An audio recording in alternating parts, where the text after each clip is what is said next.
want to take a minute to talk about my baby. Ya, kita ini ya. He's not tell me the truth. Kalau yang lain kamera dinyalakan aja, kalau saya kamera saya matikan karena posisinya saya megang ini sebagai itu. I feel there was a moment today. I went Itu kenapa pada ribut? across the street, and I thought, my voice been working. Ya, metabolisme karbohidrat ya. Karbohidrat berasal dari kata apa?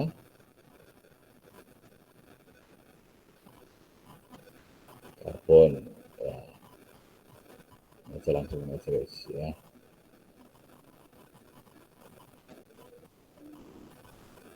Karbohidrat itu berasal dari kata karbon dan air ya. Jadi secara sederhana karbohidrat itu didefinisikan sebagai polimer gula. Ya.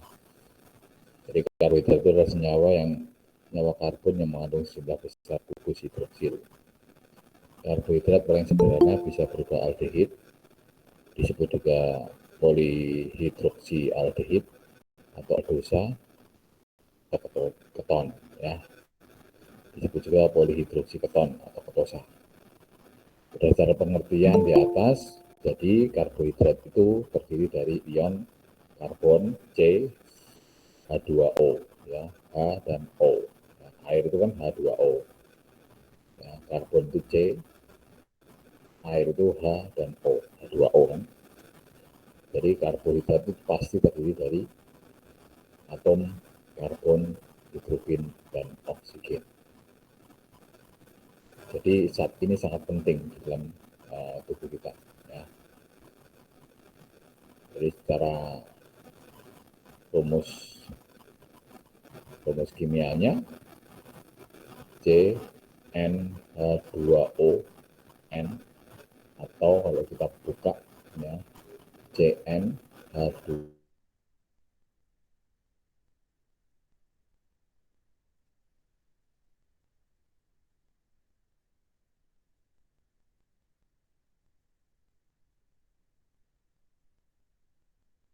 2N ON ya. Ini rumus umum dari karbohidrat ya. Fungsi karbohidrat ada yang tahu?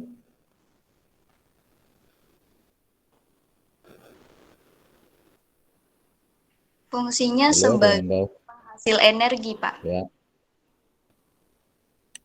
Sumber energi jangka pendek dan jangka ya.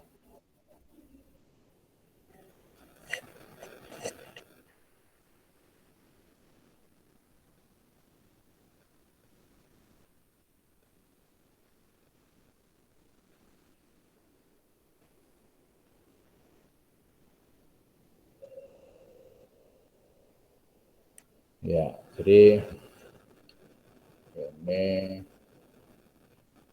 fungsi dari karbohidrat, fungsi primernya sebagai cadangan energi jangka pendek. Nah, ini bentuknya adalah gula, ya, yang ini merupakan sumber energi jangka pendek. Kemudian fungsi sekunder dari karbohidrat itu adalah sebagai cadangan energi menengah. Ya, contohnya di tumbuhan itu dalam bentuk pati. Kalau di dalam hewan atau manusia dalam bentuk glikogen. Pati itu kalau di tumbuhan itu yang di umbinya itu ya. Kalau glikogen itu di otot. Ya. Jadi kenapa orang makan daging itu karbohidratnya tinggi selain lemaknya? Karena otot itu tempat berkumpulnya glikogen. Ya. Glikogen disimpan di dalam otot. Fungsi yang lain sebagai komponen struktural sel, jadi pembentuk dari sel itu karbohidrat. Ya. Jadi karbohidrat kalau kita ringkas fungsinya ada 3. Primer sebagai cadangan energi jangka pendek, sekunder sebagai cadangan energi jangka menengah, dan yang ketiga sebagai fungsi yang lain sebagai komponen pembentuk struktural sel. Itu fungsi dari karbohidrat. Nah, karbohidrat sendiri itu kalau kita klasifikasikan ada beberapa, ya. Yang pertama itu berdasarkan jumlah unit gulanya. Jadi berdasarkan jumlah unit gula yang ada dalam rantai dibagi menjadi 4 golongan. Yang pertama monosakarida. Mono itu 1. Ya. Jadi terdiri 1 unit gula. Disakarida 2 unit gula. Kemudian yang ketiga oligosakarida, terdiri dari 3 sampai 10 unit gula. Yang keempat polisakarida, terdiri atas lebih dari 10 unit gula. Ya. Dan masing-masing unit ini yang mengikat adalah ikatan glikosida. Semakin banyak ikatan glikosida, semakin banyak unit gulanya. Makanya kalau makanan ikatan glikosidanya semakin tinggi, artinya gulanya semakin banyak. Ya, contohnya polisakarida. Jadi kalau dia lebih dari 10 unit, ya minimal ada 10 minimal ada 9 ikatan glikosida. Ya, ini jadi karbohidrat itu kalau kita bagi berdasarkan jumlah unit gulanya ada 4. Monosakarida, disakarida, oligosakarida, dan polisakarida. Kemudian kalau berdasarkan lokasi gugus C karbonnya dan hidroksinya dan oksigennya, jadi lokasi gugus CO-nya ini dibagi menjadi 2, ya, aldosa dan ketosa, bentuk aldehid dan bentuk keton. Ini aldosa atau aldehid, yaitu bentuknya seperti ini. Bedanya di sini, ya, gugus karbon hidroksilnya ini. Kalau yang keton ini seperti ini, ketosa. Ya. Ini berdasarkan lokasi gugus karbon monoksidanya. Ya. Jadi ada 2, yaitu aldosa dan ketosa. Ya. Yang ketiga berdasarkan jumlah atom karbonnya, ya, dibagi menjadi 6. Triosa ada 3 atom karbon, tetrosa ada 4 atom karbon, pentosa ada 5, heksosa ada 6, haptosa ada 7, dan oktosa ada 8 atom karbon. Ini berdasarkan jumlah atom karbonnya pada rantai. Ya, jadi kalau kita klasifikasikan, karbohidrat itu dibagi menjadi 3 secara besar. Yang pertama itu jumlah unit gulanya yang ada digolongkan 4 golongan tadi, ada monosakarida, disakarida, oligosakarida, keempat polisakarida. Sakarida itu sebenarnya nama daripada unit gula. Ya. Kemudian yang berdasarkan lokasi gugusnya tadi dibagi menjadi aldosa dan ketosa, gugus karbon monoksidanya. Dan yang ketiga berdasarkan jumlah atom C-nya ada triosa, tetrosa, pentosa, heksosa, haptosa, dan oktosa. Itu berdasarkan jumlah atom C pada rantainya. Ya. Nah, ini gambar daripada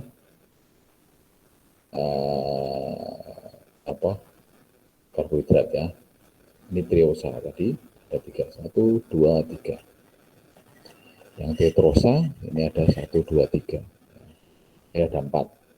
Tetra ya, tetra itu 4, tri itu 3, pentosa itu ada berapa nih? 1, 2, 3, 4, 5, dan heksosa itu ada 6.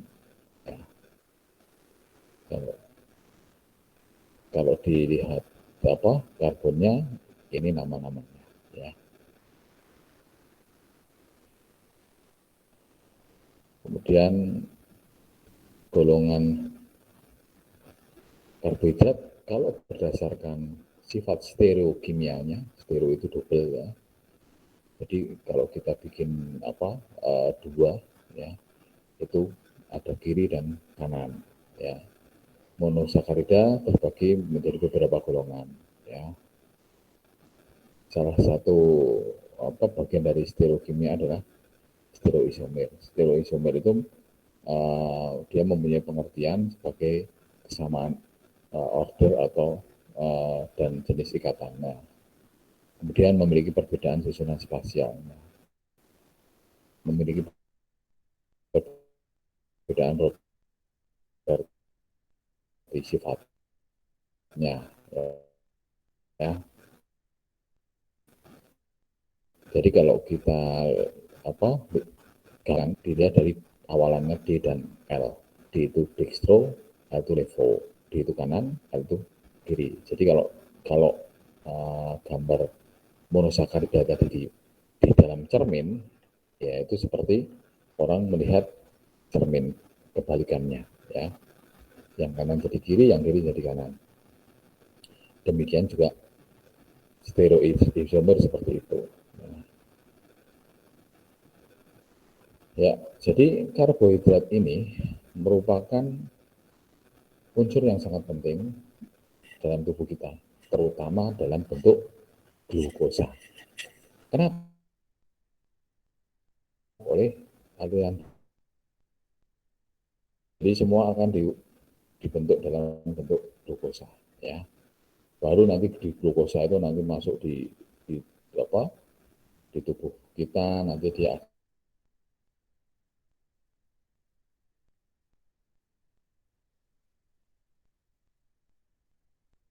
akan mengalami glikolisis, ya. Kemudian dia masuk ke hasil akhirnya akan menghasilkan energi. Jadi glukosa aliran darah. Contoh yang gampang glukosa itu contohnya gula.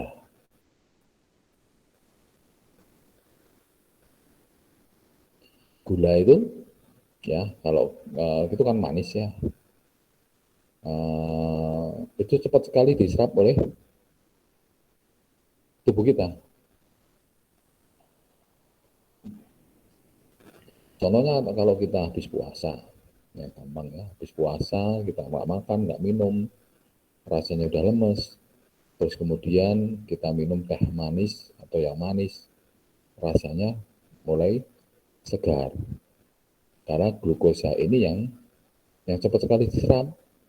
Kemudian dari glukosa ini yang akan dibentuk energi, ya. Sehingga kalau ada energinya, ada bahasa ini kalau mesin ada bensinnya, ya bisa bergerak, tubuh kita bisa bergerak dengan baik. Inilah bentuk dari glukosa. Ya. Glukosa ini sangat penting karena itu tadi mudah diserap, kemudian nanti akan dikonversi di hati dan ini akan dibentuk energi.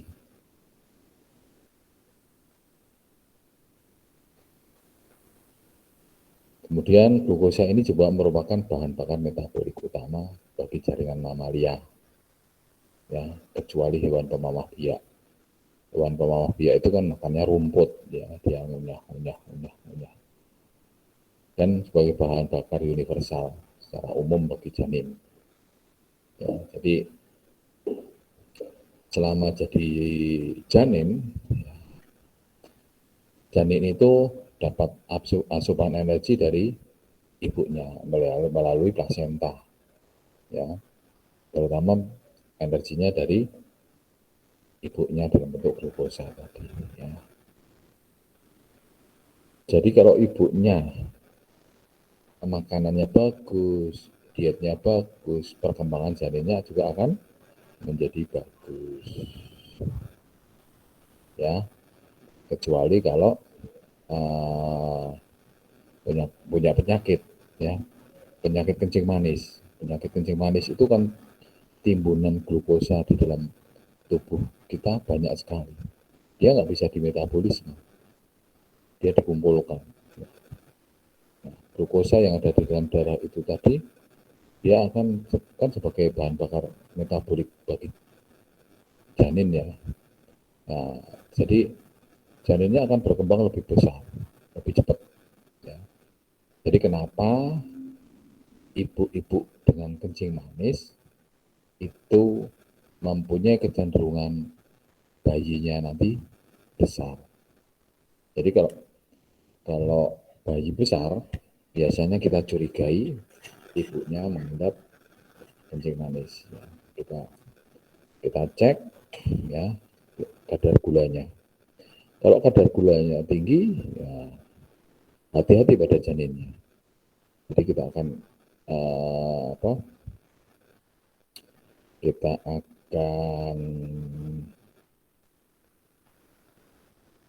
observasi, ya, karena janin yang lahir dari ibu dengan kencing manis, ya, yang gulanya tinggi, itu bisa jatuh ke dalam kondisi gulanya nanti setelah beberapa menit, beberapa jam, gulanya yang tadi janin tiba-tiba ngedrop. Karena apa? Pada janin yang normal, itu fungsi kelenjar pankreasnya dia bekerja dengan baik untuk menghasilkan insulin, ya. Jadi insulin yang dibentuk di dalam janin itu bagus, sehingga saat janin itu masih dalam perut, otomatis darah yang masuk ke janin itu banyak mengandung gula. Nah, setelah lahir, karena gulanya janin itu di dalam darahnya janin itu tinggi, otomatis insulinnya akan dibentuk untuk membantu metabolisme glukosa untuk dipecah, ya. Karena insulinnya tinggi, kemudian bayi itu biasanya belum langsung dikasih makan, nah, gulanya habis, tiba-tiba gulanya ngedrop. Nah, itu yang sering terjadi. Bayi dengan lahir besar lebih dari 4.000 gram itu sering terjadi hipoglikemi. Kalau kekurangan namanya hipoglikemi. Glikemi kan berasal dari glukosa yang ada di dalam darah. Kalau banyak namanya hiperglikemi, melebihi daripada normal. Jadi kalau misalkan bayinya itu lahir lebih dari 4.000, biasanya kita cek janinnya, kita cek gula darahnya, kemudian setiap jam kita pantau, dan kita cek juga ibunya apakah punya kencing manis atau tidak. Ya, itu fungsi glukosa di dalam kehidupan ini, ya. Ini sebagai bahan bakar utama, ya, untuk metabolisme mamalia.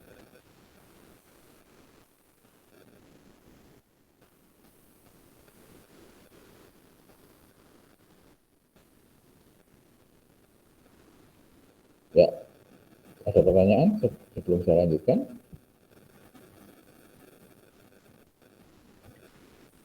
Nah, semua makanan yang kita makan, ya, itu akan diserap dan dicerna dulu, kemudian diserap di dalam usus kita.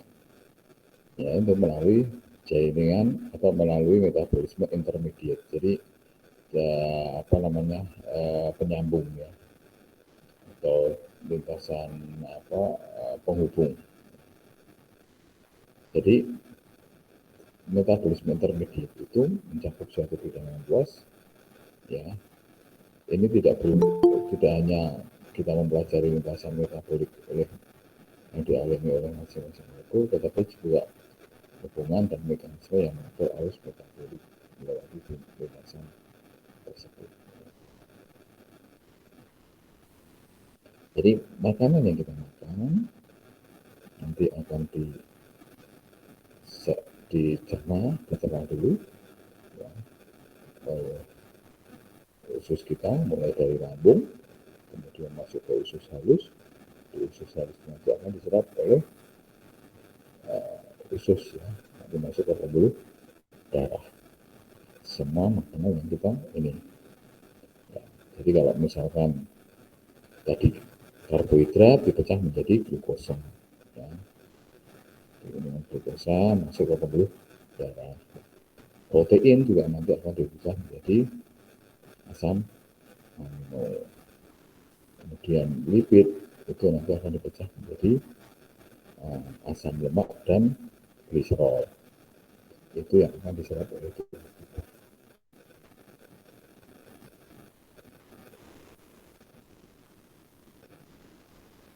Oke, ada pertanyaan?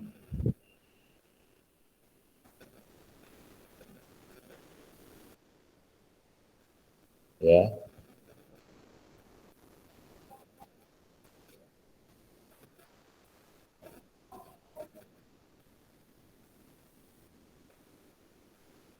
Apa-apa?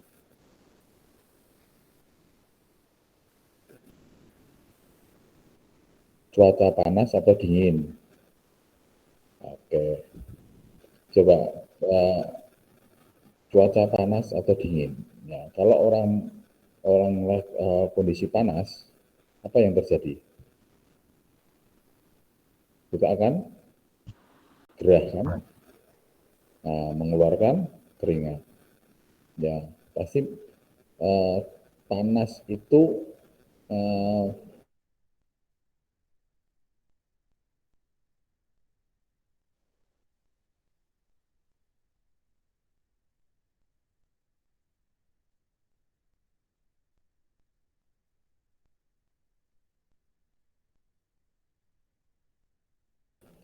dia akan mengalami peningkatan metabolisme.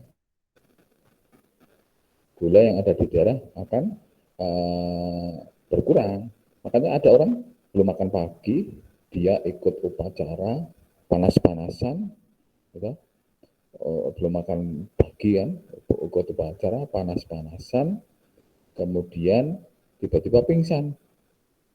Biasanya apa yang kita kerjakan coba kalau kalau melihat orang anak kepanasan, anak yang pingsan, ada yang tahu? Halo?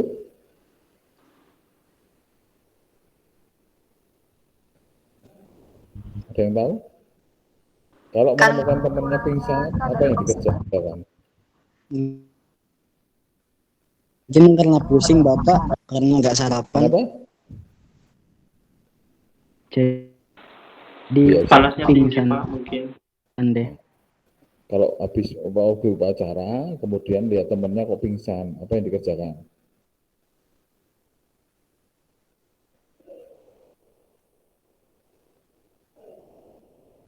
Membawanya ke tempat yang lebih lapang supaya bisa Ya. sirkulasi udaranya masuk, Pak.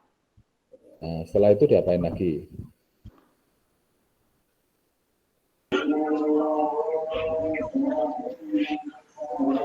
Biasanya, kalau dia sudah sadar, terus dikasih apa?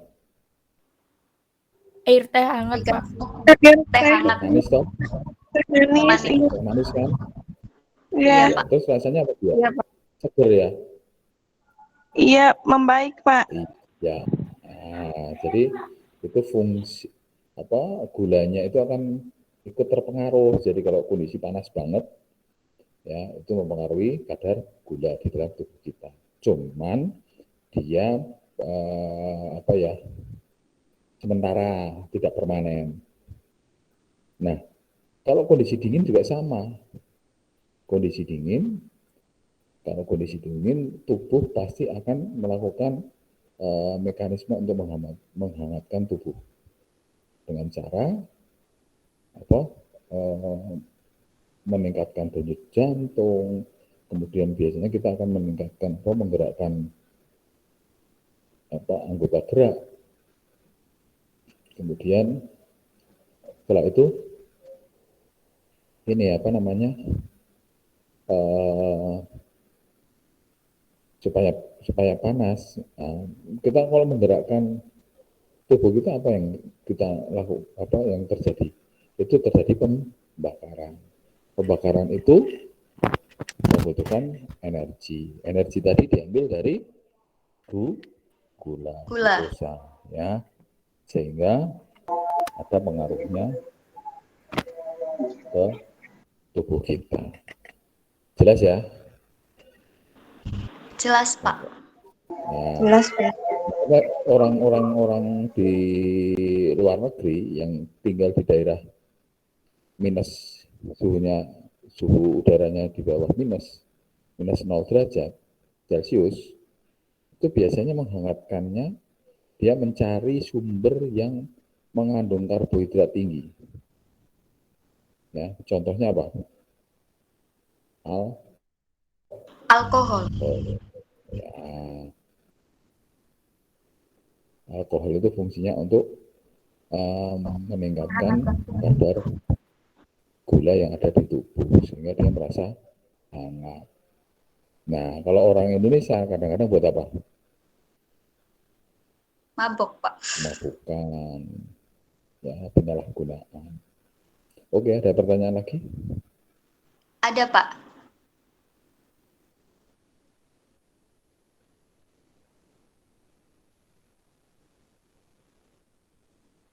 Bentar, ini saya koneksi itu pakai ini karena koneksi kabelnya itu lagi diperbaiki sehingga koneksi saya mungkin agak kurang bagus ya. Kadang putus-putus karena ruangan saya ini koneksi jaringan teleponnya nggak bagus. Saya pakai Telkomsel, ini di sini jaringannya kurang bagus. Ya, kita lanjutkan ya.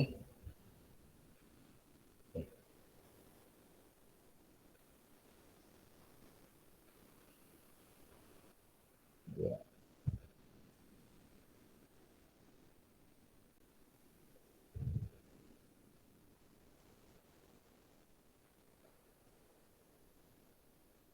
Ya, kita masuk ke lintasan metabolisme. Seperti kita belajar kemarin, ya, sebenarnya metabolisme itu ada dua, yang anabolik dan katabolik. Tapi kalau kita belajar metabolisme itu ada 3 lintasan. Ya. Kalau lintasan ada 3, tapi kalau metabolisme ada 2, anabolisme dan katabolisme. Kalau lintasan metabolismenya ada 3. Yang pertama lintasan anabolik, yang kedua lintasan katabolik, yang ketiga lintasan amfibolik. Ya. Lintasan anabolik yaitu lintasan penyatuan pembentukan. Ini biasanya lintasan yang digunakan untuk sintesis senyawa bentuk struktur dan mesin tubuh. Nah, contohnya itu. Kemudian yang kedua, lintasan katabolik, yaitu pemecahan ya. Lintasan itu meliputi berbagai proses oksidasi yang melepas energi bebas. Biasanya bentuknya dalam energi fosfat tinggi ya. Nah, fosfat energi tinggi. Atau unsur ekuivalen produksi seperti rantai respirasi dan fosforilasi oksidasi. Nah, nanti kamu baca rantai respirasi itu apa, fosforilasi oksidasi itu apa. Itu sebenarnya ceritanya dengan ada bahan bab tersendiri tentang oksidasi reduksi. Kemudian lintasan amfibolik atau persimpangan, ini lintasan ini memiliki lebih dari satu fungsi dan terdapat pada persimpangan metabolisme. Jadi ini bekerjanya sebagai penghubung antara anabolik dan katabolik. Contoh dari lintasan amfibolik adalah siklus asam sitrat atau siklus trikarboksilat atau siklus Krebs. Ya, jadi lintasan metabolisme ada 3, anabolik, katabolik, dan amfibolik. Contoh dari lintasan amfibolik adalah siklus asam sitrat. Jadi nanti kalau ada pertanyaan, asam sitrat itu merupakan lintasan apa? Ya, amfibolik, katabolik, atau anabolik. Ya. Kemudian ini kalau kita gambarkan, ya, jadi karbohidrat, lemak, protein, ya, ini juga protein. Karbohidrat dalam bentuk glukosa tadi, ya, dia akan diubah menjadi pirufat. Walaupun kalau dalam bentuk triosa atau fruktosa, ya, ini akan berubah menjadi pirufat. Itu kalau ada oksigen, ya, kalau ada oksigen, glikolisis itu akan menghasilkan pirufat. Sedangkan kalau tidak ada oksigen, dia akan menghasilkan laktat. Kemudian dari pirufat ini, ya, ini nanti akan masuk ke siklus asam sitrat atau lintasan amfibolik tadi. Ya, jadi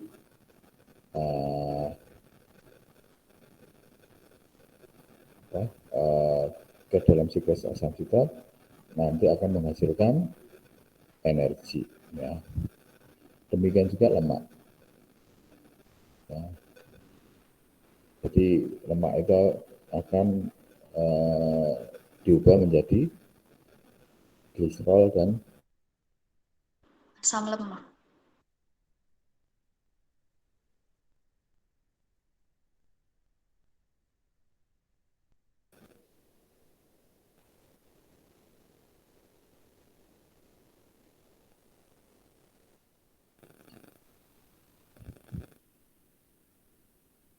gliserol dan asam lemak, ya. Jadi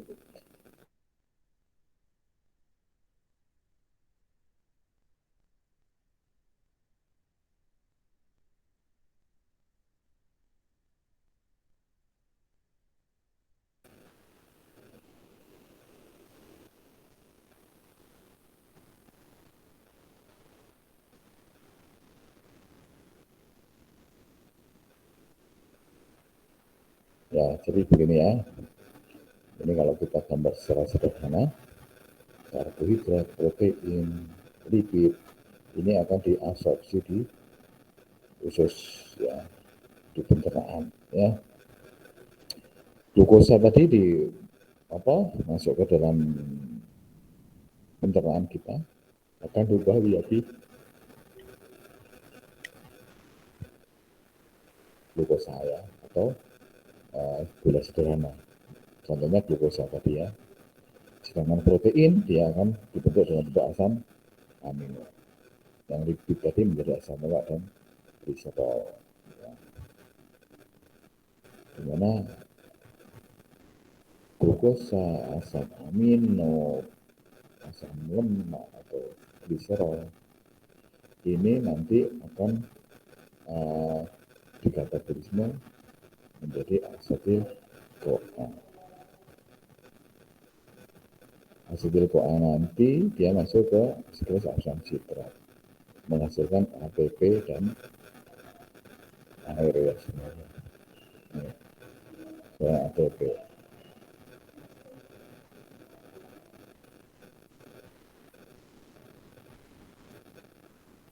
Oke, ada pertanyaan?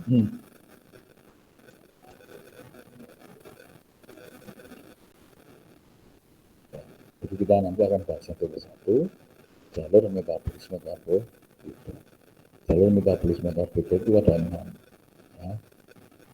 Jadi yang pertama adalah glikolisis, kemudian oksidasi piruvat, siklus asam sitrat, glucogenesis, serta gluconeogenesis. Kenapa?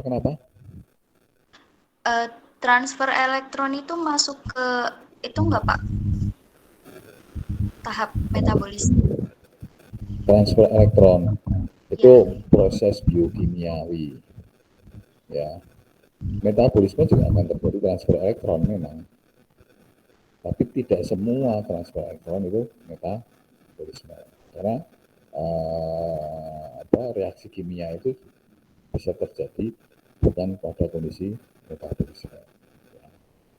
Bisa metabolisme yang lain juga bisa. Tapi metabolisme juga akan terjadi transfer elektron. Oke? Baik, Pak. Nah, jadi jalur metabolisme karbohidrat itu ada 6 ya. Glikolisis, oksidasi piruvat, siklus asam sitrat, gluconeogenesis,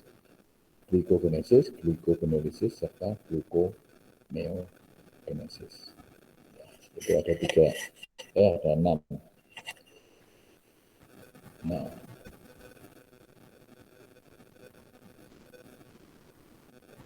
jadi metabolisme karbohidrat ini, glukosa tadi yang sebagai bahan bakar utama akan mengalami glikolisis. Ya. Lisis itu dipecah ya. Jadi kalau dengar kata-kata lisis itu pemecahan ya, jadi pecah, terhancur ya.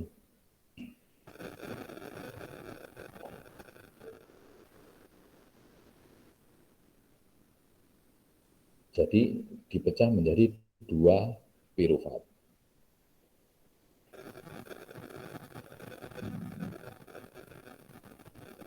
Jika ini ada kata-kata jika ada oksigen. Ya. Kalau tidak ada oksigen akan diubah menjadi laktat. Memang nggak saya tulis nanti di program ada. Dalam tahap ini dihasilkan energi berupa ATP. Ya. Jadi glikolisis itu akan menghasilkan piruvat. Kemudian piruvat ini akan dioksidasi menjadi asetil-CoA. Ini juga akan menghasilkan energi dalam bentuk ATP. Ada yang tahu ATP singkatan apa?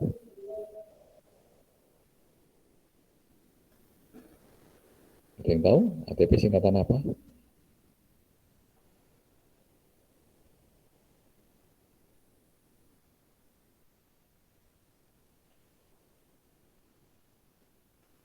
Ya, halo.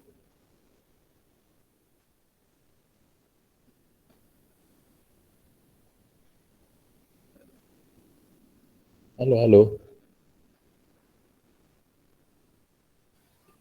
ATP singkatan apa? Adenosinatrifosfat. Apa? Adenosinatrifosfat. Adenosin trifosfat. Adenosinatrifosfat.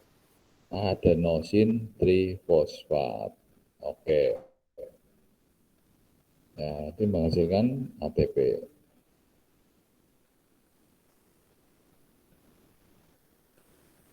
Kemudian asetil-CoA yang ini dia akan masuk ke dalam siklus persimpangan amfiborik tadi ya, yaitu siklus asam sitrat.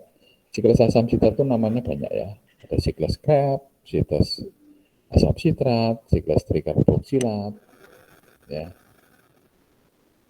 Nah ini sangat penting itu ya. Dan ini juga menghasilkan energi.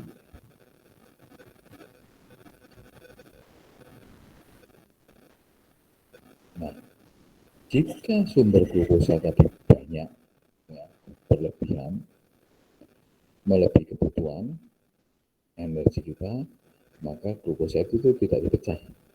melainkan akan dirangkai oleh polimer glukosa. Polimer glukosa itu yang merangkai itu namanya glikogen.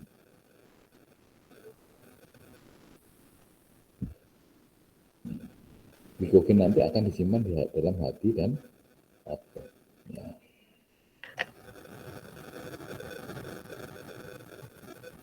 Jadi glikogen itu sebagai cadangan energi, ya, jangka menengah, ya. Nah, tetapi kalau glikogen tadi di otot kita sudah penuh, sudah banyak atau overload, maka karbohidrat tadi akan dikonversi menjadi jaringan lipid. Nah, kalau menjadi jaringan lipid, ya, menjadi lemak, ya, itu dia akan sebagai sumber energi jangka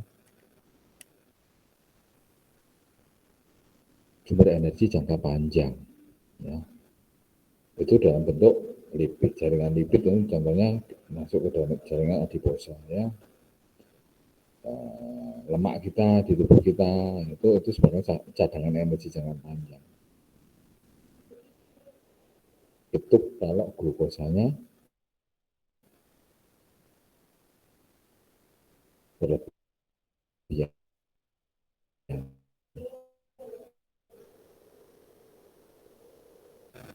Ada pertanyaan, kenapa orang kencing manis?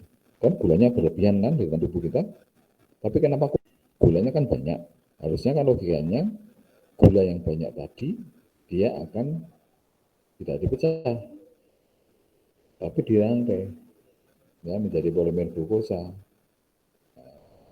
Kemudian glikogen tadi akan disimpan di dalam otot. Ototnya banyak glikogen, otomatis ototnya menjadi besar. Ya, kalau berlebihan glikogen ini tadi dibuat menjadi jaringan lipid. Ya, jadi orangnya digemuk. Tapi pada kenyataannya orang dengan kencing manis bukannya gemuk, tapi cenderung kurus. Ada yang bisa jawab?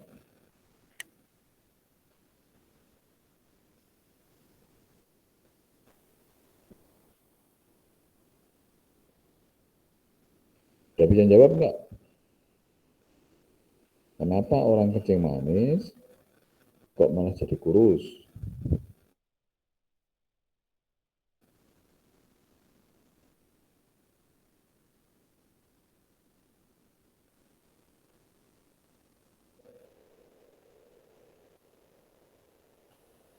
Ada bisa jawab enggak?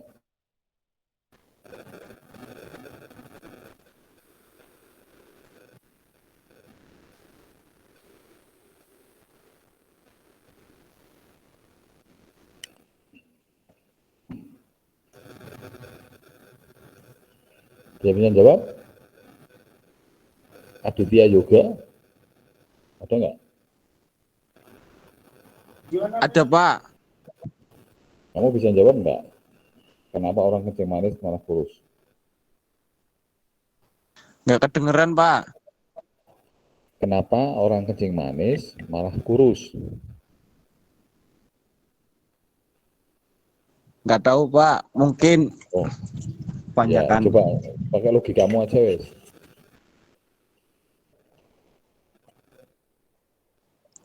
Nggak tahu, Pak. Nggak tahu. Oke.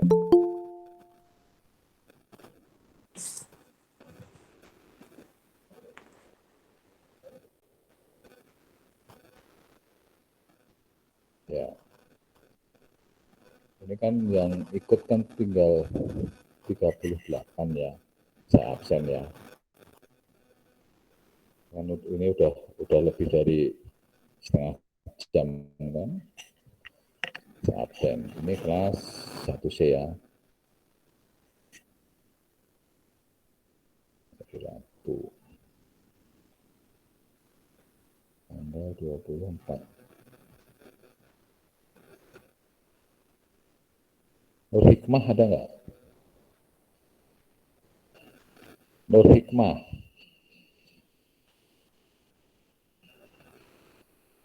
Nur Hikmah nggak ada. Octavia, Nurul, Ada Bapak. Putri Amelia, Hadir Bapak. Rizky Saputra, Hadir Bapak. Sekti, Aldin, Sekti Aldin Indriwati, nggak ada ya.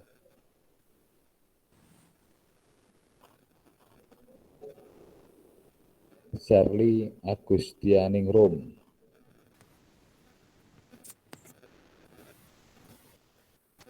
Shirley Agustianingrum, nggak ada. Woi. Siti Amalia, Siti Amalia ada nggak?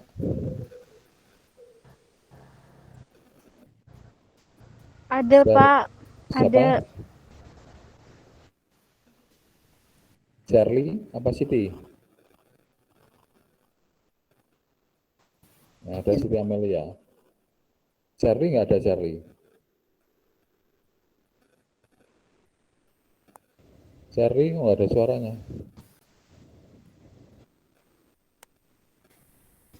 Di unmute toh.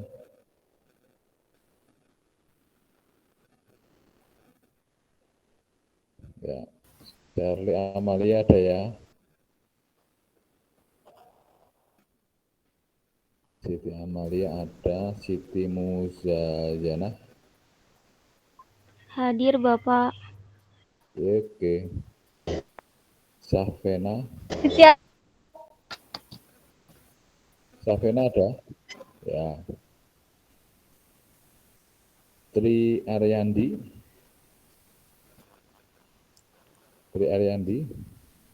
Hadir. Hadir. Vina Aprilia. Hadir Pak. Farilia.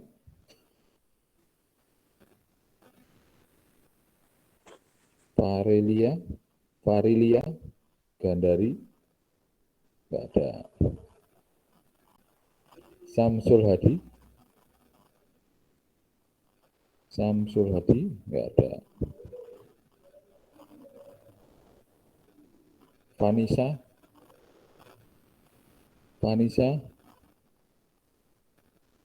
Vanessa Nurwidowati, bukan Vanessa Angel ya. Vanessa nggak ada. 15 Pratiwi. Pratiwi hadir Bapak. Pratiwi ada. Agni. Hadir Pak. Neva Gusti. Hadir. Azasna Koirunisa. Hadir Bapak.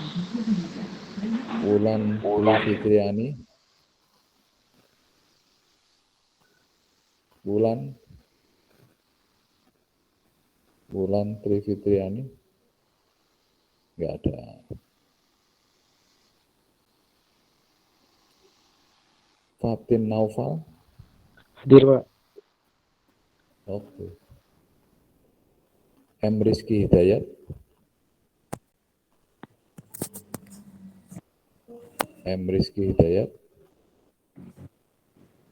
Nggak ada. Mutiara Num. Hadir Pak. Oke. Vida Paramita. Hadir Pak. Ya. Trimei Novita. Hadir Pak. Mohrobana. Hadir Pak. Oke. Dava Hardi. Hadir Pak. Dina Ana. Hadir Pak. Sabita hadir Pak. Putri Amanda. Hadir Pak. Ya. Nabila Fitri. Nabila hadir Pak.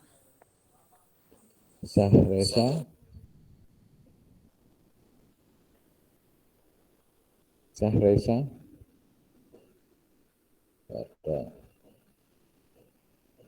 Al Hikmah. Hadir Pak. Al-Hik ada. Iwan Budi Santoso. Iwan Budi Santoro nggak ada. Mutiara. Mutiara nggak ada. Mutiara nggak ada. Wanda Hamidah. Hadir, Pak. Mutia hadir. Neta Amelia. Hadir, Neta Pak. Amelia. Oke. Hadir. Hana Mutiara. Hadir, Pak.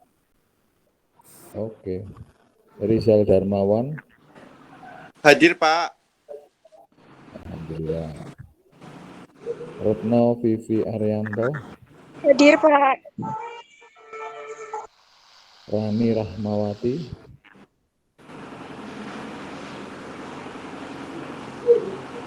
Rani Rahmawati. Nggak ada. Nafa Oktavia. Nafa Oktavia.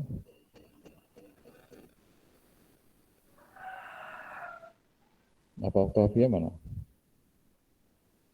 Nggak ada.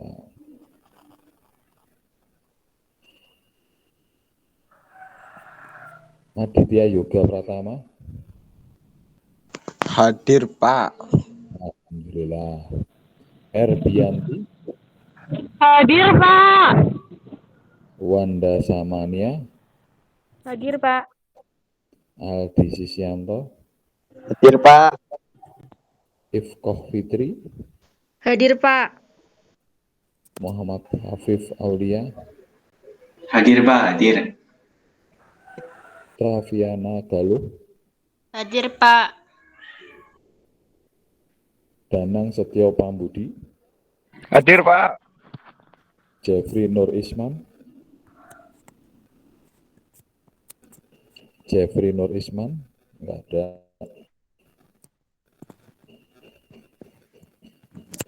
Nadira Salsi. Ada, Pak. Ada. Hadir. Nadira.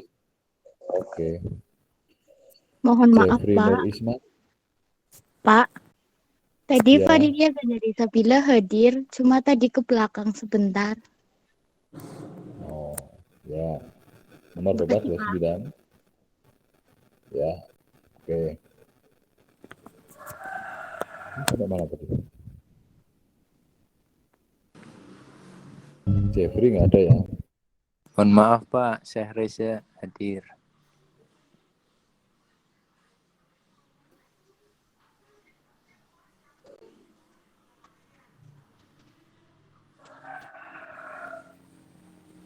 Nadira Salsi. Ada, Pak. Hadir. Hadir. Oke. Berlian Nur Ani. Hadir, Bapak. Oke. Nabila Yulinar.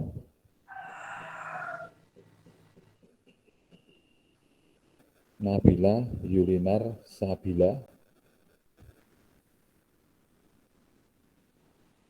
Nggak ada. Ini banyak yang bolos, kenapa ini? Ini sudah saya tutup ya. Jadi kalau nanti bilang tiba-tiba muncul, sudah dianggap bolos. Bapak mohon maaf, Pak. Izin menjawab pertanyaan Bapak. Yap. Bapak bertanya bagaimana bisa seseorang yang menderita diabetes mellitus justru tubuhnya terlihat kurus ya, Pak? Yap. Baik, akan saya jawab. Pada penderita diabetes mellitus terdapat kerusakan hormon insulin, yang mana kerusakan hormon insulin itu menyebabkan gangguan pada hipotalamus, dan gangguan hipotalamus menyebabkan beberapa efek. Salah satunya adalah seperti gangguan kesehatan penurunan berat badan, Pak. Ya. Nah, kok bisa turun berat badannya? Mekanismenya yang saya tanyakan sebenarnya. Tapi nggak apa-apa, itu bisa jawab ya. Nah, sebenarnya sih gini ya, orang dengan gula tinggi orang kencing manis itu yang kekurangan apa sih tadi? Yang dari hipotalamus tadi dia akan menyuruh kelenjar pankreas untuk Hormon menghasilkan apa? hormon insulin. Hormon Insulin. insulin. Ya. Ya. Hormon insulin itu dia membantu untuk melakukan proses metabolisme, pemecahan glukosa. Ya, glukosa. Tadi glukosa dipecah menjadi glikogen, glikogen dioksidasi menjadi asam pirufat, nah, misalkan gitu ya. Asam pirufat masuk ke siklus asam sitrat menjadi asetil-CoA ya. Itu pada orang dengan gulanya tinggi itu insulinnya nggak bisa, dia nggak bisa bekerja. Otomatis tubuh kita merasa lapar, ya. Jadi seolah-olah nggak ada energi yang masuk, karena gulanya itu nggak bisa diolah, nggak bisa dimetabolisme. Akhirnya, ya, cadangan energi yang disimpan di dalam otot yang namanya glikogen itu yang dipecah, ya. Jadi semakin lama semakin pemecahan glikogen ototnya semakin kecil. Kalau kecil apa yang terjadi? Tadi kurus. Ya. Jadi karena kadar gula yang tinggi, tetapi nggak ada yang membantu untuk proses metabolisme, dia menganggap sel-sel itu kekurangan energi, dia harus butuh gula untuk membentuk energi tadi, karena metabolisme asam sitrat itu terjadi di mitokondria. Mitokondria itu di dalam sel.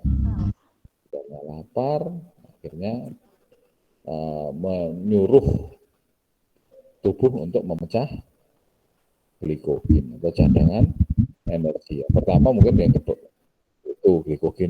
glikogennya udah habis, ototnya udah habis, kemudian akan memecah yang lain, yaitu dari jaringan lemak yang disimpan, ya akhirnya jadi kurus kering, itu ya. Jadi gampang seperti itu. Oke, kita lanjutkan.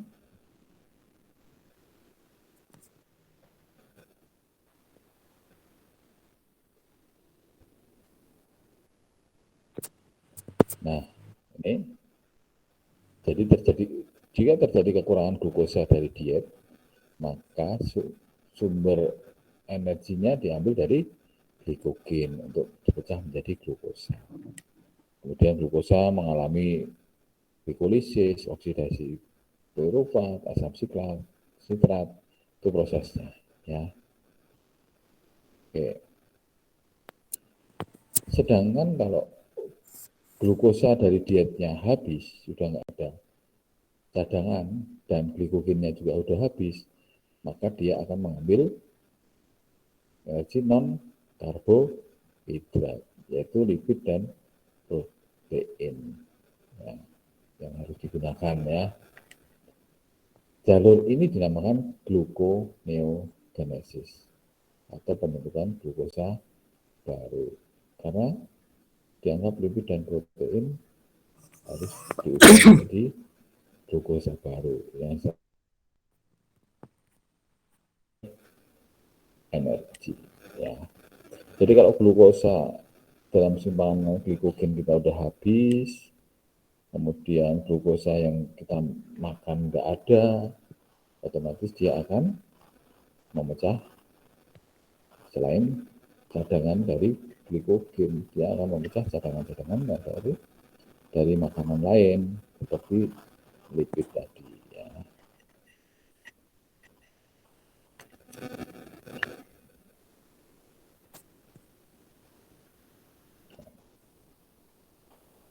Ya, jadi kalau kita gambarkan ini, ya, glukosa tadi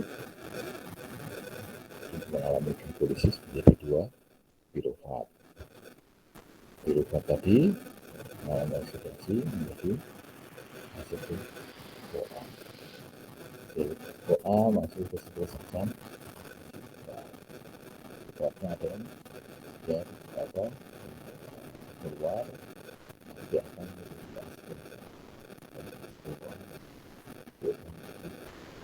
asam lemak. Prosesnya seperti itu.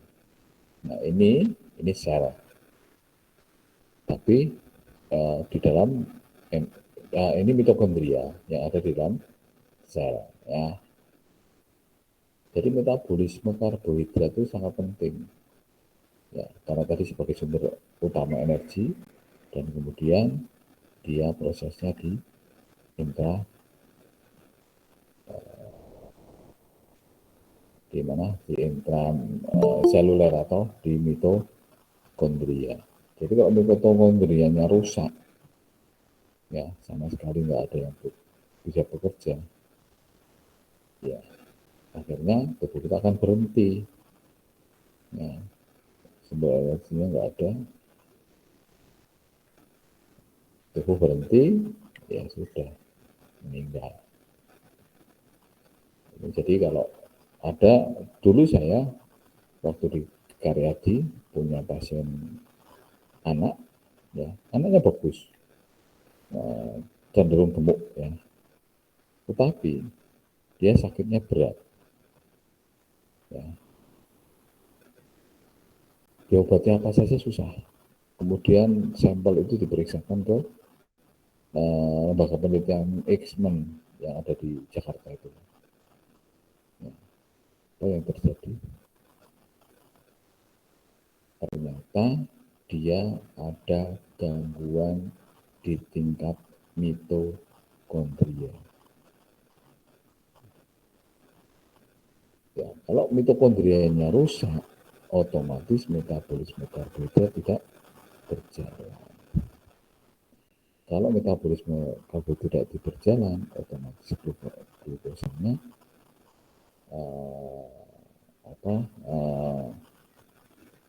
metabolisme tidak jalan, ya udah bisa menimbulkan kematian. Mitokondria itu wah, luar biasa itu. Ya. Ada apa?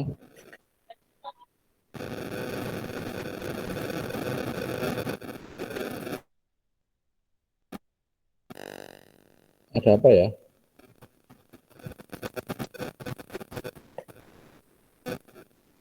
Ya, kita lanjutkan ya. Ini gambaran dari jalur metabolisme karbohidrat di tingkat seluler di mitokondria. Nah, kita satu persatu ya. Pertama tadi glikolisis. Nah, glikolisis itu terjadi di sitosol semua sel. Glikolisis tidak terjadi di Mohon maaf. mitokondria. Ya. Kenapa putus-putus? Ya.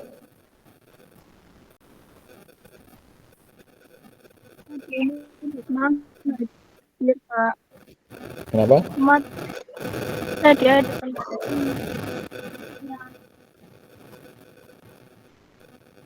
Siapa? Enggak jelas ya. Safena.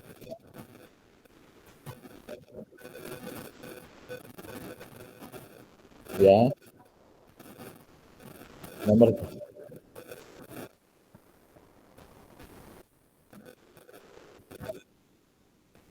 oh. Ya. Mbak Hikmah nomor berapa? Nomor 1. Terus apa lagi? Nomor berapa?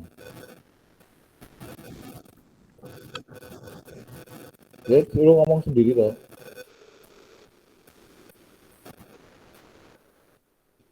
Hah?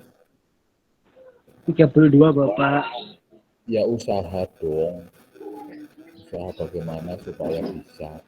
Lah musim daring kayak gini, kalau alasannya sinyalnya nggak ada ya, misalkan Telkomsel di situ sinyalnya jelek ya beli yang non Telkomsel.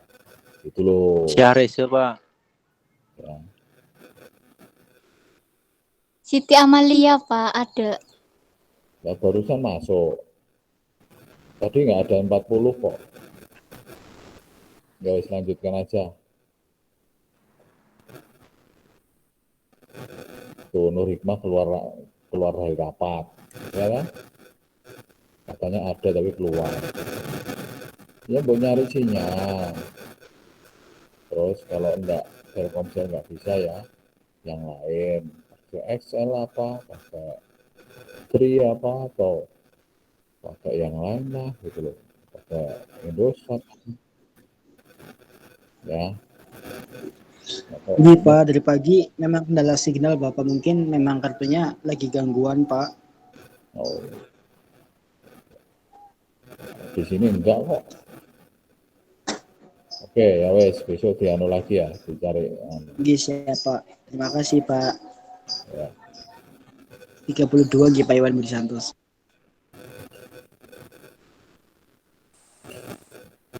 Oke, kita lanjutkan dengan glikolisis.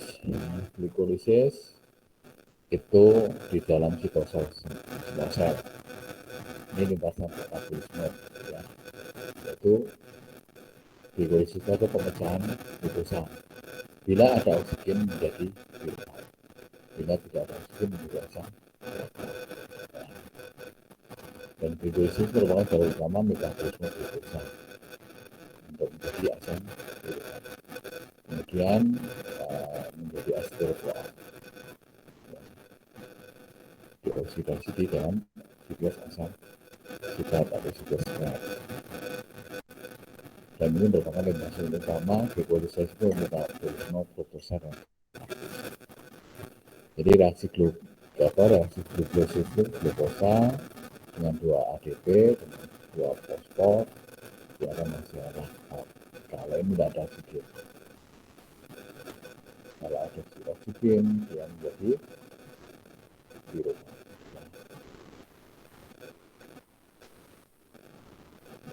Gambar yang jelas seperti ini. Glukosa tadi ya akan berubah menjadi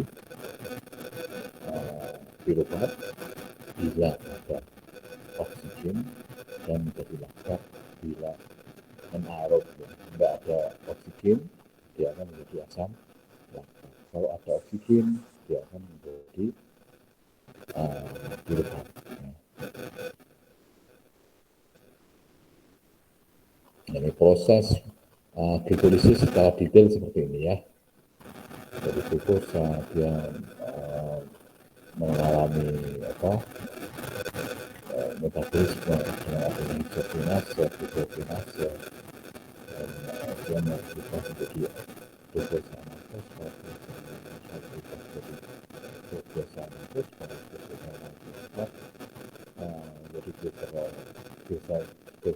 gliseraldehid, dihidrogenase, dan seterusnya. Ini kalau kita lihat di biologinya ya. Inilah proses glikolisis. Bila ada oksigen ya di sini itu akan menjadi asam laktat. Tapi kalau enggak ada oksigen sedikit akan menjadi laktat. Laktat kalau tersimpan di otot, nah, ototnya menjadi keras. Kalau ototnya keras ya susah untuk aktivitas. Oke. Kemudian yang selanjutnya oksidasi piruvat. Ya, oksidasi piruvat tadi oksidasi atau dekarboksilasi oksidatif piruvat menjadi asetil-CoA. Ini sudah di dalam mitokondria sel. Nah, reaksi ini dikatalisis oleh beberapa enzim yang berbeda yang bekerja secara berurutan dalam suatu kompleks multi enzim yang berkaitan dengan membran internal mitokondria. Secara kolektif, enzim tersebut diberi nama kompleks pirufat dihidrogenase.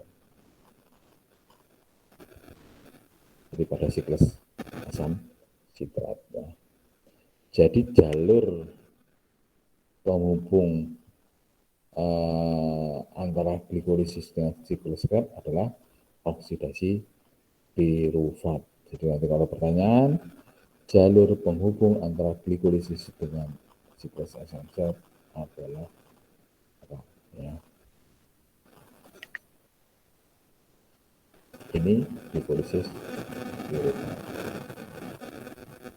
Selanjutnya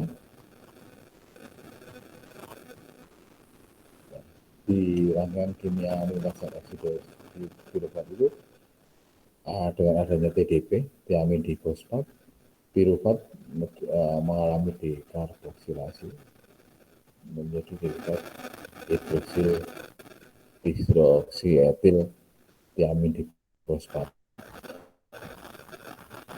Nah, dan ini terikat oleh enzim pirufat dihidrogenase. Nah, produk sisa dari proses ini adalah karbon dioksida. Kemudian hidroksil tiamin difosfat tadi akan bertemu dengan lipoamid teroksidasi.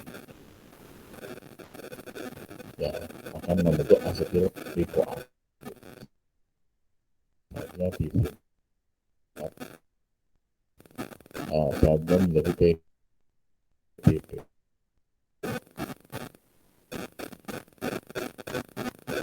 Nah, dengan adanya CoA, SH, dengan hasil sampingan berupa lipoamid tereduksi. Nah, lipoamid tereduksi tadi akan dioksidasi oleh flavoprotein yang mengandung FAD dengan kehadiran dihidrogenase. Nah, akhirnya flavoprotein yang tereduksi ini akan dioksidasi oleh NAD yang akhirnya menghasilkan ekvikalen produksi kepada rantai respirasi. Jadi ini pirufat dengan adanya enzim dan asetil. Ini akan koasetil pirufat NAD CoA jadi asetil CoA. Dengan hasil karbon monoksida.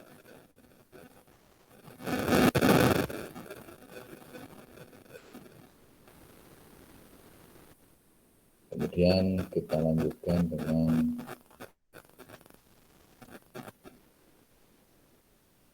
gambar. Ya. Tadi pirufat tadi, ya, dia pirufat dihidrogenase.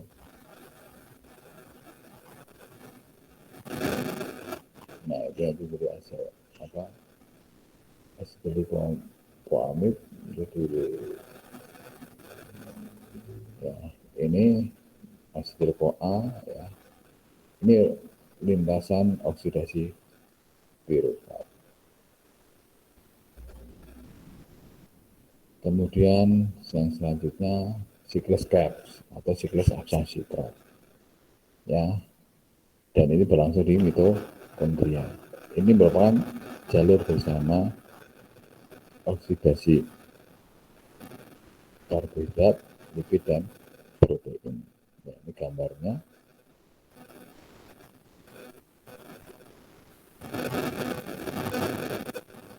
Ya, tadi pirufat dari glikolisis tadi, pirufat. Ya. Nah, dioksidasi menjadi asetil CoA. Nah, asetil CoA kemudian masuk ke siklus asam sitrat, kemudian oleh bantuan air menjadi cis agameta, dan selanjutnya menjadi disositrat, alfa ketoglutarat, suksinil CoA, suksinat, kemudian malat, dan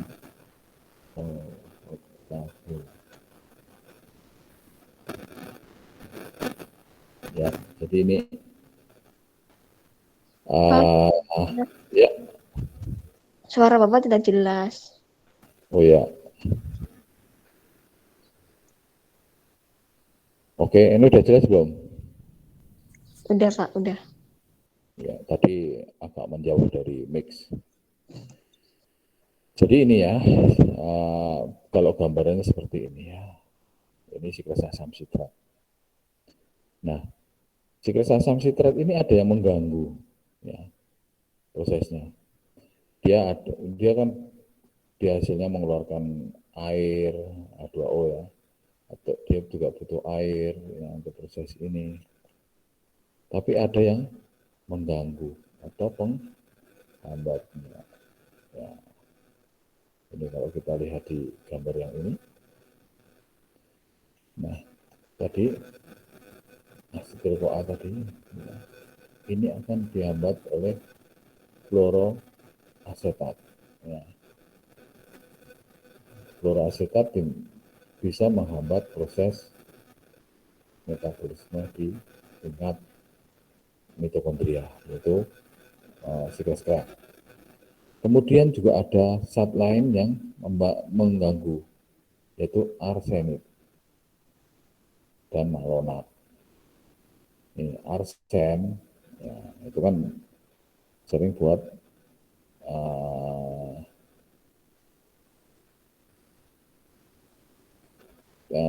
apa ya, untuk meracun orang ya. Kan pernah dengar ceritanya itu tokoh HAM, dia meninggal kemungkinan besar diracun dengan apa namanya, arsen ya. Dia tidak berasa, tidak berwarna, dicampur di makanan tidak ketahuan, tetapi dia akan menghambat proses pembentukan energi di ATP.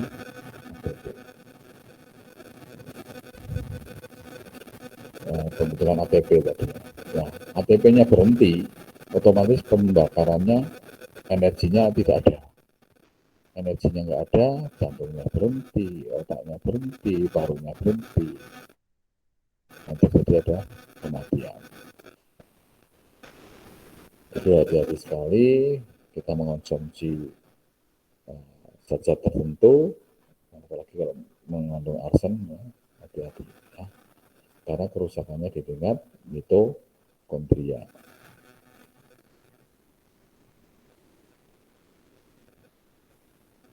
Ya.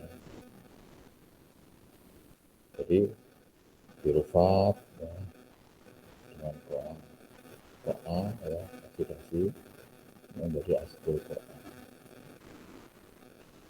Kalau asetil CoA ini ya dipecah menjadi asam sitrat, dan yang asam pirufat bisa diambil oksaloasetat.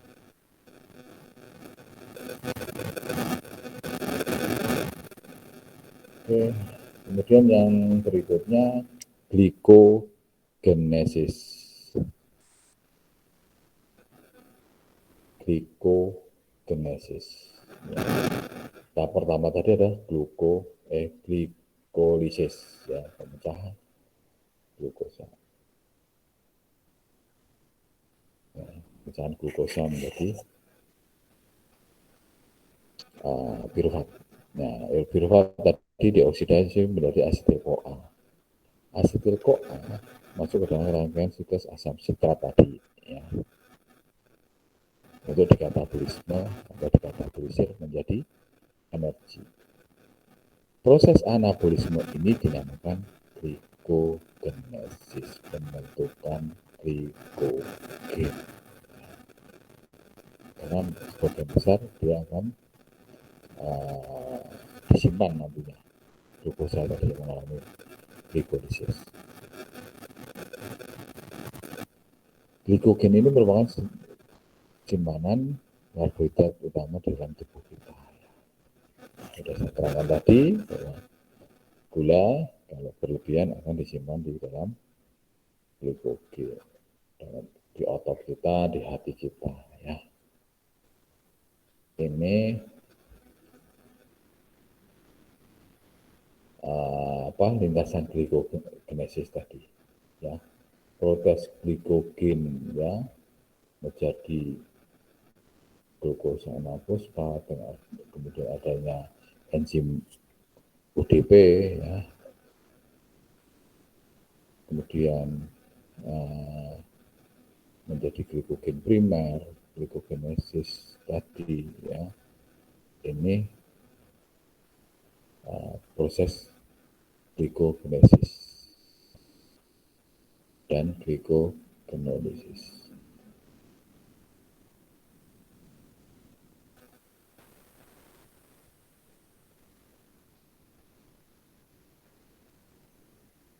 Sekarang yang berikutnya glikogenolysis. Ini lisis. Glikogennya dipecah, glikogennya dirubah, ya. Jadi kapan itu terjadi glikogennya dirubah? Jika glukosa dari makanan kita atau diet kita sudah tidak memenuhi kebutuhan glikogen, ya.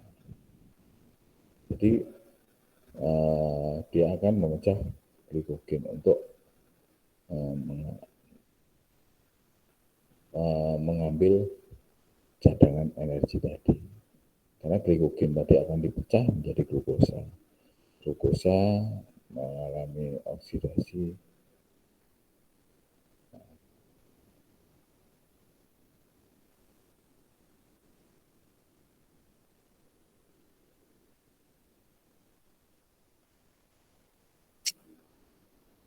Jadi pemecahan glikogen menjadi sumber energi ini dinamakan glikogenolysis.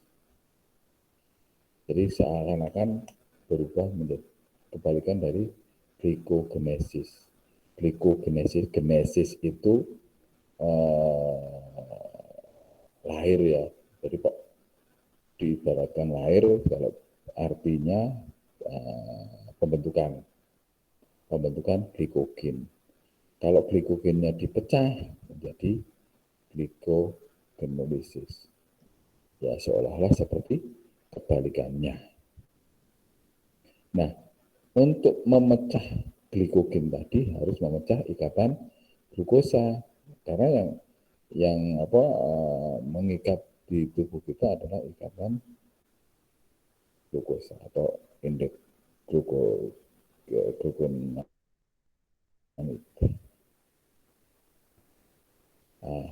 Enzim yang dibutuhkan untuk memutuskan ikatan glukosa adalah enzim fosforilasi. Ya. Jadi enzim ini spesifik untuk proses fosforilis rangkaian 1 menjadi 4 glikogen untuk menghasilkan glukosa 1 fosfat, ya. Nah, residu glukosil terminal pada rantai paling luar, residu glukosil terminal pada rantai paling luar molekul glikogen dibuang secara berurutan sampai kurang lebih ada 4 buah residu glukosa yang tersedia dari tiap-tiap cabang, sehingga satu cabang bisa menjadi 6. Contohnya glikogen, ya, jadi gambar ini, akan menjadi glukosa. Jadi proses di dalam tubuh kita itu cenderung bolak-balik. Ini namanya glikogenolysis. Jadi pemecahan glikogen untuk sumber energi. Yang berikutnya adalah glukosa,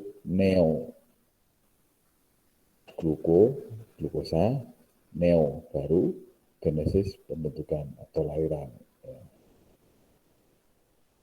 Jadi gluconeogenesis itu terjadi bila cadangan energi itu nggak ada dari makanan yang berasal dari karbohidrat, maka akan digunakan zat yang lain.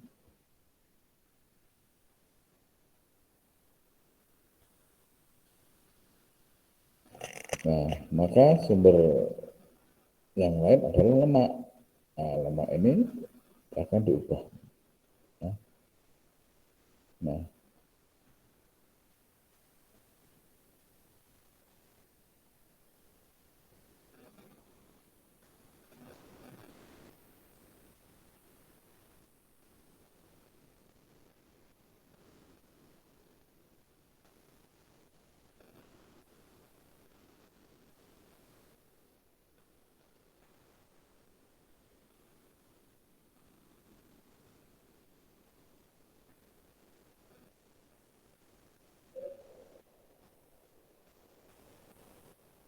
oke, ada pertanyaan?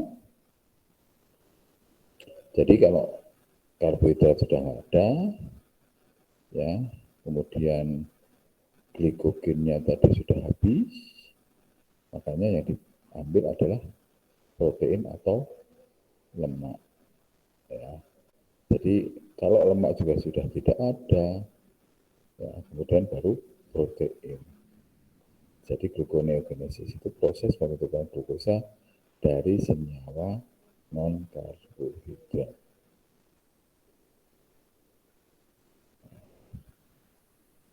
Jadi bisa dari lipid maupun protein. Jadi nggak masalah orang-orang yang tidak makan sate.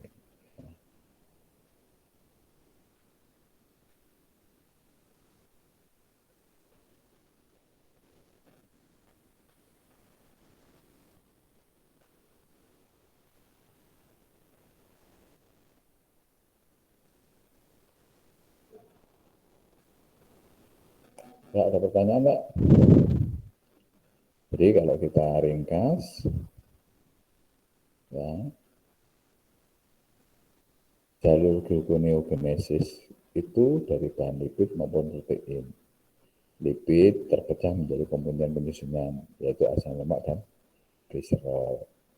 Asam lemak dioksidasi menjadi asetil-CoA. Asam asetil-CoA tadi ikut di sikloskrat. Sementara itu gliserol masuk ke jalur glikolisis. Ya, ada pertanyaan? Ya. Jadi ini secara sekilas metabolisme karbohidrat. Ya, jadi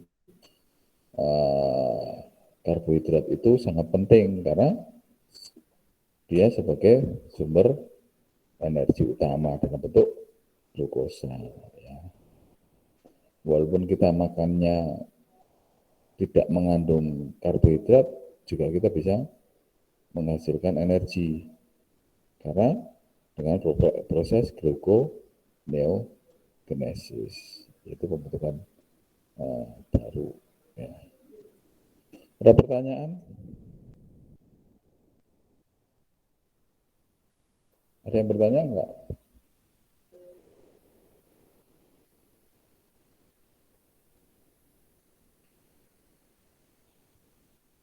Halo, ada yang bertanya? Iya, Pak. Ya. Atas nama Dina Netriandika. Pada siklus Krebs dihasilkan NADH dan FADH ya, Pak? NADH dan FADH. Itu dia termasuk koenzim ya, dari kofaktor. Dia itu membantu proses siklus Krebs-nya. Ya. Terus gimana? Jadi FADH dan NADH ini adalah apa ya? Untuk membantu siklus Krebs-nya seperti itu, Pak? Iya. Itu kan N itu kan niacin. Niacin itu vitamin B. Ya. Nah, vitamin B itu bisa sebagai koenzim atau sebagai kofaktor di dalam proses metabolisme. Nah, metabolisme itu kan kemarin saya terangkan bahwa metabolisme itu dibutuhkan enzim. Ya, jadi kita cerita ini ya nih apa namanya di siklus Krebs itu kan ada namanya yang ini Akseptor hidrogen. ya itu dia penambahan hidrogen ya. Jadi NAD ini fungsinya untuk membantu proses malat menjadi oksaloasetat. Betul loh ya. Jadi di dalam psikoskrap dia dibutuhkan enzim ya. Salah satunya dari NADH tadi ya. Makanya kenapa kita kalau habis makan vitamin B ya rasanya apa? Seger, karena metabolismenya bekerja dengan baik ya. Enzimnya bekerja dengan baik, akhirnya energinya bagus, otomatis kita akan merasa lebih segar. Nah, begitu ceritanya. Ada yang bertanya lagi?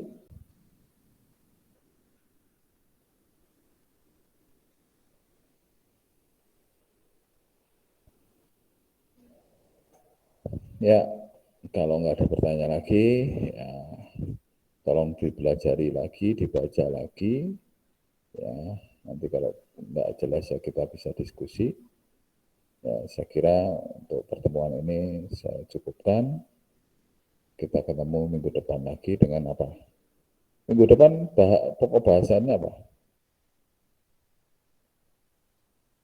Metabolisme apa? Protein apa lipid? Ya, nanti dilihat ya, sebelum pelajaran lebih baik dibaca dulu sehingga sedikit mengerti ya. Lumayan kalau sedikit mengerti. Nanti kalau dibaca berulang-ulang akan sedikit banyak tahu. Gitu.